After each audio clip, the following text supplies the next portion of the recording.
What's up to my friends on YouTube, and welcome back to another tutorial. This time we are on TikTok once again, and I will be showing you how you could respond to comments and questions on your TikTok, and also respond to a plethora of different questions on TikTok from around the internet. And if you've been on TikTok for a while, and in fact, if you've searched this video or clicked on it, you've probably seen other creators do this, where they'll post a comment and kind of just react to it while the text is on screen. And this is exactly what you need to do that if you're looking to do so.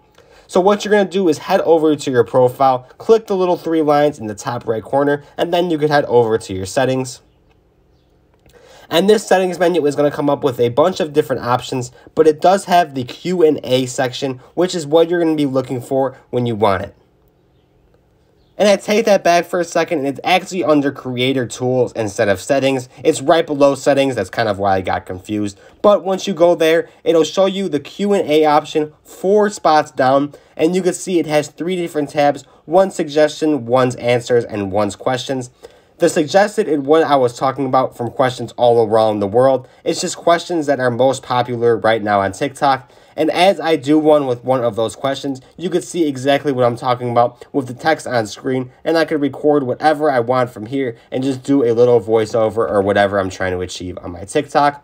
And then that 3rd tab all the way to the right is a specific questions to you. Your followers can ask you questions, and you could then respond on a live TikTok. You really don't have to, and they'll never know if you saw it. It's just another way to connect with your fans if you want to and answer their questions on TikTok. That's all I have for you today, though. If you did enjoy this video, be sure to leave a like and subscribe. And if you had any other questions about how questions work on TikTok or anything I mentioned in this video, leave a comment down below and I'll get back to you as soon as possible. Other than that, if you found this tutorial helpful today, like and subscribe. Thank you for watching, and I will see you in the next video.